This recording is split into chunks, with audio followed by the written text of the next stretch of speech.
So in today's video, I'll be demonstrating how to paint a realistic nose with an airbrush.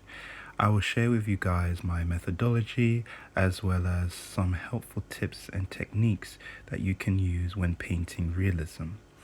On the left hand side of the screen, you can see a list of tools and equipment that I'll be using throughout the video. To begin with, I'm using an airbrush to paint the form and shape of the subject. Form and shape are part of the 7 elements of art. Form is the element of art that describes something being three-dimensional, such as a cube or cylinder, whereas a shape connotes something being two-dimensional and flat, like a square or triangle. When drawing and painting realism, we compartmentalize the intricacies of what we're viewing and deduce them into its simplest form. For example, when I first look at the nose that I'm painting, I don't think of it as a nose.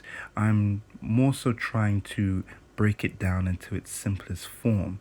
Therefore, to me, this is not a nose, but in fact a cylinder. I chose a cylinder because structurally it represents the nose the closest.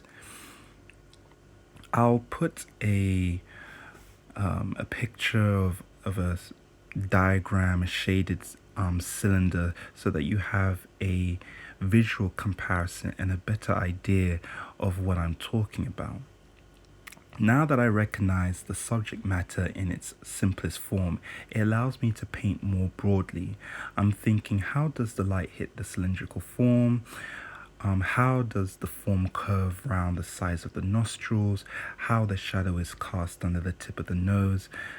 All of these thoughts that are going through my mind, I'm also cross-referencing that with the reference that I have, and just taking the time to observe these key attributes. So in my reference picture, which you can't see here, but in my reference picture, the light is coming from the left-hand side in the image. Therefore, a lot of the shadows that you see are coming from the right hand side of the nostrils. So that's where majority of my focus is at the moment. I'm really just trying to establish dark enough values to give me more to work with and a guideline of how light or how dark I should make the rest of the nose. So you can see here that I'm using my airbrush, and I'm also using a pencil eraser. Now I'm painting on a gray background, so I'm not able to get any highlights at the moment, but what I can do with the pencil eraser is sort of pull back some of the dark tones that I've used with my airbrush. If I've gone a bit too dark, I can use the pencil eraser to kind of lighten it up a bit. And then I'm also using a hand cut stencil. It's very easy to make, but the paper is what I use when I want to sharpen the edges. With an airbrush, it's very easy to get a diffused, almost out of focus look because the paint comes out so soft. So to make sure that you don't lose those lines and those contours, a paper stencil is really good and handy to bring back those harder and sharper edges. So at the moment, I'm just focusing on the shadow areas, establishing the contrast and making sure the composition is good, which leads me to my second point, which is value and contrast. I'm painting on a gray paper, which means I'm going to be painting at a low value contrast, which means there's not a big difference between light and dark values because all the tones in between are very similar to each other. It's important to understand that you don't need to have a super bright highlight or a darkest shadow in a painting to make it look realistic. Having those will draw the viewer's attention, but the key to realism is having your tonal values in the right order and composition. And this is achieved through observation and practice. So I am putting a bit more emphasis on the shadows because I want to have a more dramatic effect, because I'm again painting on a grey background.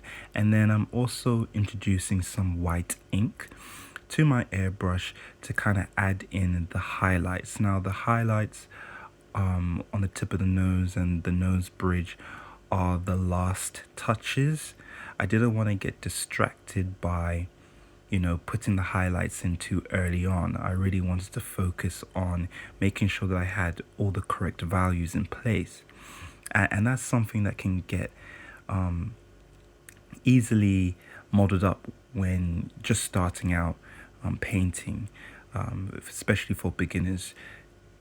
I was one of them, I always wanted to rush in and add the highlights and the cool details straight away before establishing the fundamentals, which would be finding out the form first, how things, where the shadows are, where the light is hitting, and then making sure that I have all the correct values in place, so that the subject matter actually looks like what I'm trying to represent in my painting. So that is it. Yeah, if you have any further questions or you want to give your own thoughts and opinions, please do. The comments are below. I'd love to hear what you guys think. And if you do like this video, please give a like and a possible follow. Kind of prompts me and encourage me to put out more content for you guys in the future. So until then, I'll see you for next time.